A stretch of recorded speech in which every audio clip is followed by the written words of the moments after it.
All right, this was about a split yard, man. This is how the yard got split up. When I first got in the USP, everything was wide open and they split it all up. I'm going to tell you why they split it up and how it was put in place in order to stop the violence. All right?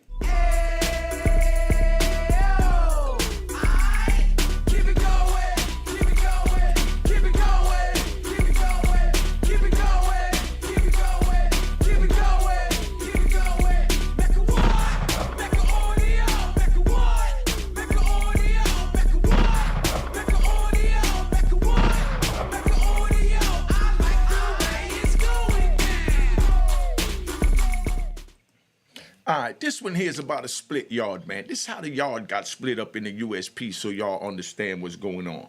When I first got in the system, they sent me to Lewisburg. Lewisburg was like an old castle, and it was set up like, just like behind me, but it wasn't bright and all glowy looking like it's looking now, Everything was indoors, and it's like, after about 90 days of that, you start feeling like claustrophobic, like you trapped on the inside. So they had these new penitentiaries they was building where everything was on the outside, meaning you come out the unit and you walk to the kitchen, you walk to the commissary, you walk to the library, you walk to the visiting hall, and all this you walk across the compound. So it gave you a little sense of freedom that once you entered outside, you could see the sky, you could see the grass, you could smell the breeze in the air, right? So now, when I got to, Lewisburg, that's how it was on the inside. But I wanted this outdoor joint bad. So I wound up getting in it, and I wound up in ADX Supermax, where everything was underground, and claustrophobic for 5 years. I'm going to do a video about how I survived that mentally. But that was in ADX. After ADX, they shot me over there to Allenwood. When I got to Allenwood, they got all the units on the outside, right? It's like 6 units, all of them is on the outside. Now, it's 3 buildings, 2 wings off of each building. But when you come out the unit, you're right in the yard where they got the basketball court, the football field, the soccer field, the weight room over there to the right. Straight back, they had the law library. Next to that, they had the chapel. Next to that, they had the kitchen. Next to that, the CMS, and so on and so on. So you walked out the unit for everything. So that was like freedom. That was the closest I got to freedom my first 7 years in the federal system. So now we come outside and everything is moving. But the way Allenwood was set up, it wasn't too much they could do, so it was like wide open. As soon as you come out, you're around 1,200 men. So you're definitely not feeling claustrophobic, and everybody's into something. They got a poker table over here, a crap game over here, a CeeLo game over there, a basketball game over there. It felt like you was in a big park, right? Now, that was Allenwood. I'm going to take y'all on this ride. I'm going to try and make it fast. Then, they shot me out to Lum Park. We get to Lum Park, and then we back to the same old situation because the older jails was made where everything was indoors so it could keep you contained and claustrophobic feeling. So that was Lum Park. So after I leave Lum Park, they shot me over to Coleman. Coleman was set up just like Allenwood, okay, boom. So now you get to Allenwood, and when you come out, everything is wide open. Then they shot me to Lee County. You get to Lee County, they got 3 buildings, and they got 2 floors, 4 floors stacked on top of each other, and 3 buildings. And as soon as you come out the unit, and walk down the stairs, you're walking down the cage, and then you're in the cage in the front day room, in the front, of the unit, where you can sit down, have your smoke break, got the cigarette lighters out there and all that, right? And right across from that, is the rec yard. But they had a fence separating the rec yard from each individual unit. So everything was fenced in. That's what they were starting to do. So now, from there, they sent me out to Atwater. Now, Atwater was a whole nother animal. You get to Atwater was set up, like Coleman, where it had 2 sides. It had a north side and a south side, right? Like a left side and a right side. So you got 6 units on this side, 6 units on that side, and right in the middle of the yard, they had right in the middle of the, when you first come out the unit, you got the yard, and you got a fence separating everything. Now, they put fences up everywhere, but when you come out the unit on the left side, you can walk on the yard and, you know, get on the yard, or you could come out the right side, walk on the yard, get on the yard. And when they call recall, you're supposed to go to your respective left or right side and, you know, walk back in your unit. But when they called a move, it was a 10-minute move, so we had a chance to run to, you know, run across the yard, run to the gate, go out the gate on the other side, on, let's say, the right side if you live on the left side, and go check your homies over there, go get your zoom zoom wham whams, your food, your drugs, your, you know, your wine, your whatever, and then you make it back to the yard before the 10-minute break. Now, from them having it like that, it got so crazy that dudes started running up in units, you know, on the other side than where they live at to go punish somebody. In other words, somebody owe you money and they think that they live on the other side so you can't get to them. So what we did is we just ran right across the street, you know what I mean? That's what we call the street. We ran right across the street, ran up in the unit, punished them, and made it back out before the move was over. We dealing with men on men time. They already know they need to get their get back, and they knew they did something wrong for you to jump on them and bust them in the head or push the knife in them, so they didn't report it to the police. They just strapped up, got their homies, and then we went back to war. So if this is what you youngins want, continue to do what you do. I'm talking to you youngins and you elderly people that ain't been in the feds yet that think that it's sweet. Nothing sweet. So when they call the move, you could go in both, you're going from both sides into the yard, you know, and you could cross over, and you was allowed to do that. Now, that bid was sweet, like candy, you know what I mean? Because, you know, you come out, you had free run of the whole jail. Then so many people was going in other units on the other side of the jail that they didn't belong in. And, you know, when they locked it down, they ran the cameras back and they found out what happened. Then they found out that the reason why all the violence was happening is because people's coming from the other side of the yard to that side of the yard. So they split it in half, you know? Hold on. They split it in half. Yo, I'm doing a live video right now. Let me call you back, all right? All right. Yeah, I know. Yeah, right? So that's what it is, right? So they wound up splitting the yard to prevent that. So when they split the yard to prevent that, they did that, so now they only let the left side out to the rec yard at a time, and the right side wasn't allowed to go. So the left side would come out to go to the yard, and the right side would come out to go to the inside rec, chapel, you know, weight room, you know, psychology department, you know, wherever you want to go. But both sides used to be able to just roam to go anywhere in the jail at one time. But from all the violence of people running up in the units that they didn't belong in, that's when they had to change all that. So now when they changed that, the left side would go to the yard one day, like in the morning, and then in the afternoon, the right side would go to the yard, and the left side would go to the inside rec. You know what I mean? Like the gym and all that. If they want to play basketball in the gym, or they want to sit down in the day room and play cards, chess, you know, watch a sports game or video or whatever. So this is how they try to do it to containers. But as they doing that, it just got so out of hand that we started hanging out. Like now when we walking down a walkway and we go into the inside rec, and you got the guys in the yard, you can't see your homies that live on the other side of the jail unless you're in the yard. So while you're in the yard, you know, they come walking out, they go on the inside rec, and we in the yard, and they stop at the fence, and we talk at the fence, we pass things through the fence, and we get our conversation on. We let them know such and such owe me some money in your unit. He think he getting away because he on the other side. I need you to punish this dude for me. You know what I mean? And you know, we punish them.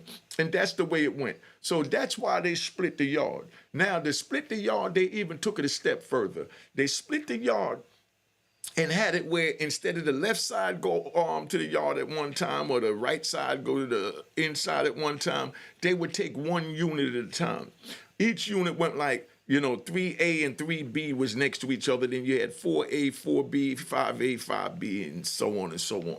And it move on up the ladder. So everything is on the two sides. So when they call that, and they call a rec move, you know, everybody go outside, but they only let one unit now You know, one unit, like 3A and 3B would be the only ones allowed to go in the yard. So the other two units on your side of the joint, like the left side, they don't get to go out until after you come in, and they only give you like 45 minutes. So you get 45 minutes. By the time it's 10 minutes move to go out, 10-minute move to come in, you know, that's 20 minutes, so you only got 25 minutes in the yard, then you come in, then the next unit go out to the yard, and, you know, so on and so on. But that's how they did it because it got so violent and so crazy within the joint, right? Now, I'm going to give you one. Dude owed a dude some money, and he in the other side of jail, he figured nobody couldn't get to him. So now they had the kitchen workers. The kitchen workers, they was the ones that was allowed to go up both sides of the compound. So when they call, you know, recall for kitchen or, you know, work call for kitchen, when people is walking into the kitchen, you know, we'll walk from the kitchen down the wrong side of the walkway that we don't have no business going down to go in the unit to go punish the dudes in the unit that thought they would get away. So from all of that is what caused madness. Now check this out. They got 12 units, right? The way they used to do it is they'll feed one unit at a time. You got 10 minutes to go eat and get out the kitchen, and then everybody, when the whole kitchen is cleared, then you stand in the yard. When everybody's out the kitchen, then they'll call recall for that one unit. Everybody will go in their unit, then they call the next unit, and so on and so on. And it took all day to feed us. But they had to do that because they had to separate us because we was like gladiators. As we saw each other, we wanted blood. So if y'all want blood, feel free to go there. Cash App on the screen. You getting the inside skinny right here. Make sure it says it was created in 2020, and there's no number 1 in my last name Hall. So it's H-A-L-L, not H-A-L, number 1, not H-A, number 1-L, none of that. All right, hit the logo, make sure it says created in 2020. So now you got everybody out there in the yard from that one unit, but you can't go back in no matter, and it was hot out there, like 120 degrees. You can't go back in that unit under no circumstances until everybody's done eating out the kitchen. Then the police said kitchen clear. When the kitchen clear, they call yard recall for that one unit that was eating. They go back in the unit.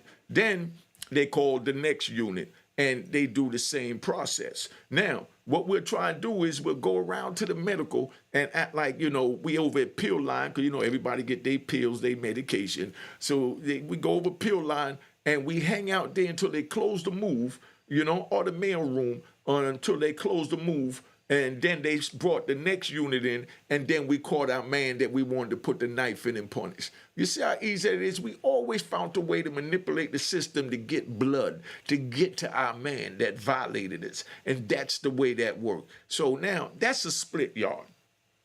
Now, could you imagine coming from where they had no fences, where you was able to just walk out in the yard and be around 200 people, to now you stuck with like maybe 120 people tops. And these are the people you see every day, all day anyway. So if you want to punish them, you punish them in the unit. You ain't got to punish them in the yard, in the compound, in the kitchen, or around the other police. So that's the way they did it. They tried to contain the violence, to keep the violence where it's easy to contain. Because when we was in the yard 2,000 men at a time and the fight jumped off and the police ran out there, other races and other crews and groups and cars would get involved and start pushing a knife because the police get too close and get too violent, because they come out, they just trying to bust you in the head. All they see is inmates in a beige outfit. They don't care what color, what race you are. When they say get down, you get down. They got a tower in the middle of the yard. They got a rifle aimed at you, and they're busting their gun. Believe that. They're busting their gun, all right? So, you know, you're trying to avoid that. But that's what that is. So that's what you call a split yard. I don't want to be here all day. I just want to give y'all a little something so y'all understand what a split yard is. So if you want to go to prison, get a split yard where, you know, to go live, you know, for 5, 10, 20 years, where you could only eat with one unit at a time, feel free to do that, because the doors is always open. Cash App is on the screen. Follow me on Instagram. Make sure you subscribe. That's my Instagram on the screen right now. Follow me there. Make sure you subscribe if you're not subscribed, all right? And definitely give me an emoji if you like the content. I just wanted to bring you all to the intricate runnings of the prison so you see how this thing go. And don't forget, you know, we be riding. All right, we be riding, man. So let me tap out real quick, let y'all know we out of here. All right? Cheers, cheers, toast the crime, toast the crime, the crime, the crime, the crime.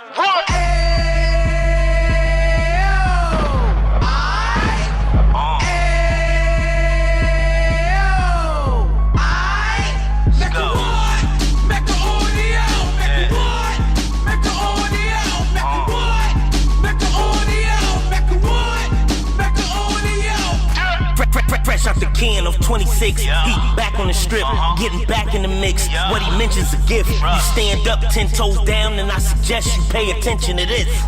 Take a little gully posse and put it in Harlem. He cut from the bottom, came up from the bottom. Drop the book, you should go and get it. The Instagram page and the YouTube, you could go and visit. Then you could consider yourself LinkedIn. Sit front row and get Jews from a kingpin. How he went through it, so you ain't gotta go do it. To not pay attention would be stupid. Talking about a man that probably put your grandfather on. Probably the reason that him and your grams got along. A man that generated millions on the block, did his time, never squilling to the Unique Mecca audio.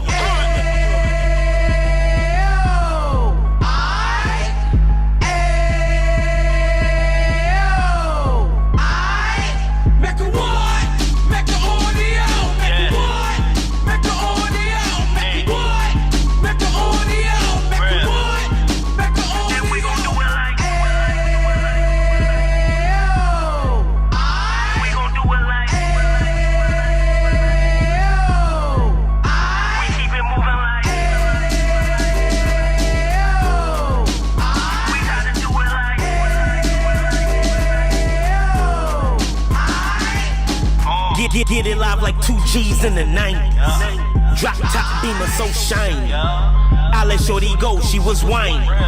Treat her like my past, she behind me.